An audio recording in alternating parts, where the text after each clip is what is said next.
Hey everybody, let me show you the view. Well, it's not such a great view, however, how long this room is sort of puts me in the mind of a room where grandma would sit, you know. You see the books and plants, things to that effect. And then you got the big guy behind me, the big plant. I want to speak about grandma. And in some cases, even grandpa. However, we'll get to grandpa. This is for grandma.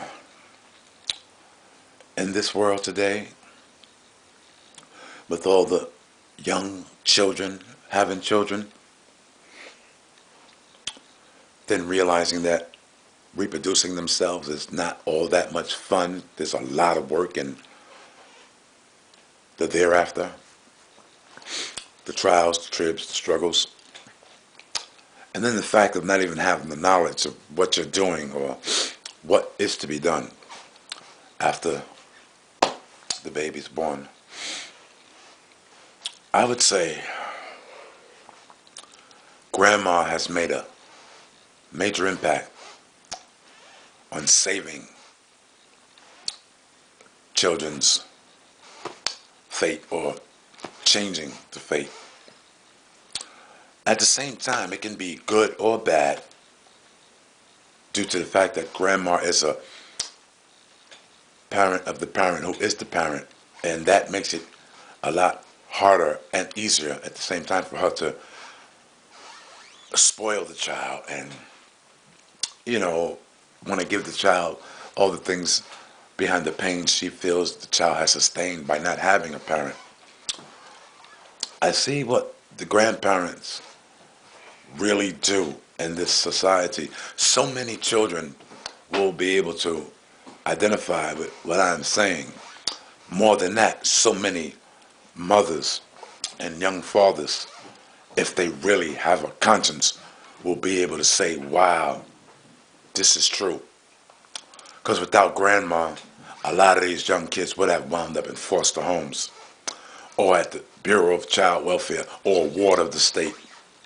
Yeah, so true. We have a mother's love. We're missing a father's love. However, the most powerful of them all has been a grandmother's love. Because grandma will step up to the plate. When you're screwing up and not doing the right thing, before those children are taken away, or before she allows that child to be taken away, she will sacrifice all that she has lived for, all her dreams and her nest egg ages, to turn back the pages and return to motherhood. It's not easy. No. Here you have a woman who has lived her life, raised you and yours, and now she has to raise some of yours that you had and chose not to take care of. It's not fair. What hurts me is that grandma has to watch you go around starting new lives every other week or every other month, or new marriages or new relationships, about to do the same thing you've done to this child. That's got to be a low blow. I mean, what kind of person could you be? You act as if grandma's supposed to do this that she's doing because of you. Yeah, it's because of you she's doing it. She loves you and anything that's of you. It is so sad how you will walk the street night and day playing hip, slick, and cool when deep down inside you're no more than a fool who does not recognize the value of raising your child or the responsibility. So I gave it to the mothers. I let the fathers have it. Well, now it's all about grandma. My mother was a grandma, still is a grandma, and a great grandma.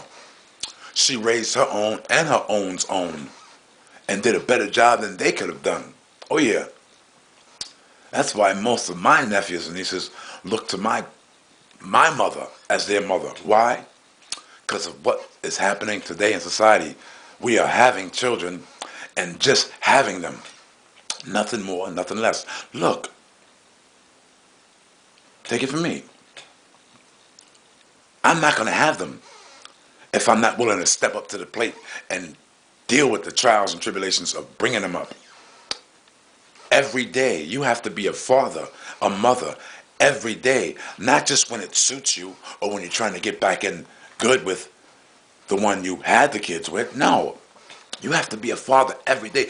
Even if you're no longer comfortable with the woman you had this child with, you have to be a father. And if you're a mother, you have to be a mother. Whether you're comfortable with this man or he did something that hurt you or went with another woman or left you for your cousin or whatever, you remember this is your child. You're accountable for the seed, and the seed is the deed. You plant the seed, you must reap from the crop. And if it means reaping and doing what you got to do to keep this crop going, then damn it, you do it. It's not grandma's job to raise your child. Remember, she raised you. Yeah. And it's not her fault you turned out the way you did. We can't blame that on grandma. No. Sorry. The flip side to this with grandmothers raising children is you have that age gap, and grandma can't be at the PTA meeting or at the soccer game or at the graduations.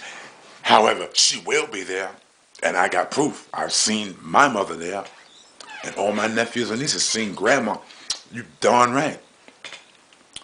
It's just hard for her to return from retirement. I mean, she never retires from being a mother. However, at the time you become grown and on your own, it's time for her to have some joy and some time of her own.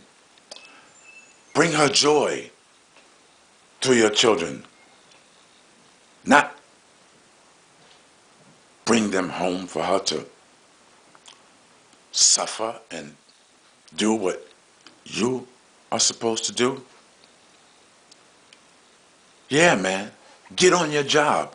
Yeah, woman, get on your job.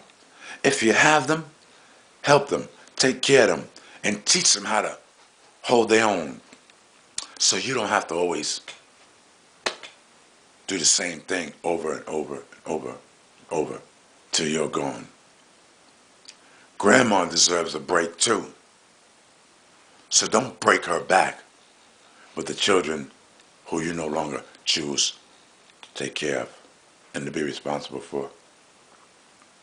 I repeat, grandmas deserve all the love they can get, not all the children you didn't want to get. Peace.